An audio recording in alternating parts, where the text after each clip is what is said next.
Hello everyone, welcome to our channel. Today's topic is about weight loss processes. Let's get started if you like. Yes. So, why do we usually struggle during diet processes? So, why do we struggle during diet processes? In general, what I've observed is this. First of all, when we start a diet process, we step outside of our biological clock. What do we mean by biological clock?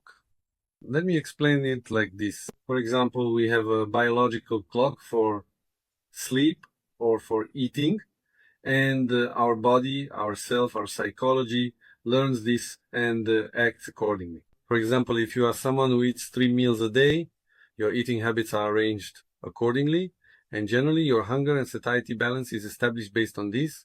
So when we start a diet and quickly change our eating habits, our psychology or our body initially has difficulty adapting to this.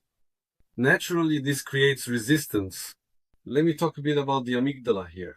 Let's approach this from a neuropsychological perspective. It works like this.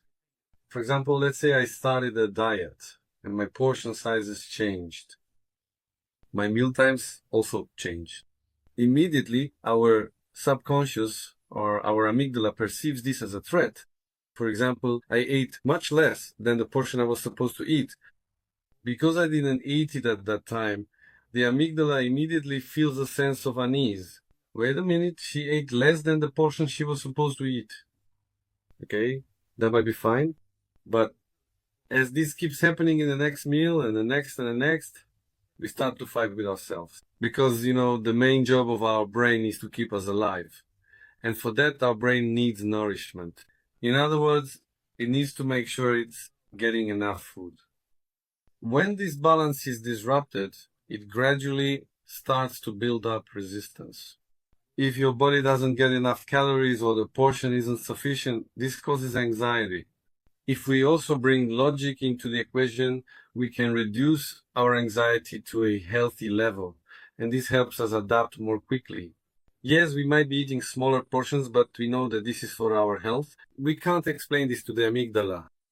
That's why we need to expose it so that it is forced to adapt to this. During the adaptation process, this is what happens.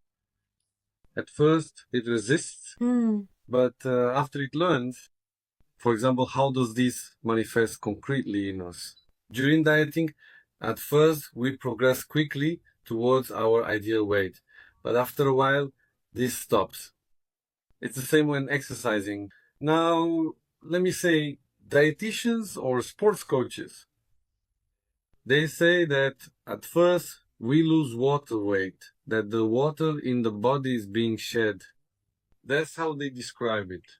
But on the other hand, the fact that our rate of weight loss slows down or stops could also mean that the amygdala has learned this and is doing it to feel safe. So we need to look at the situation from this perspective as well.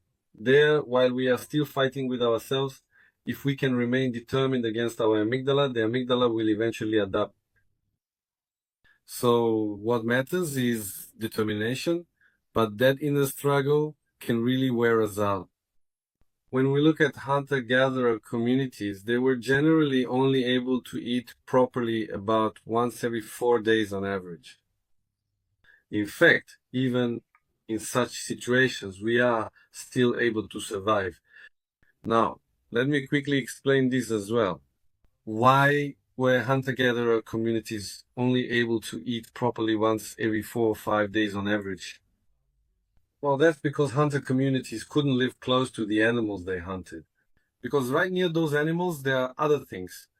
There are also predatory animals. And predatory animals could also hunt humans. That's why, to be safer, they prefer to live in places farther away from them.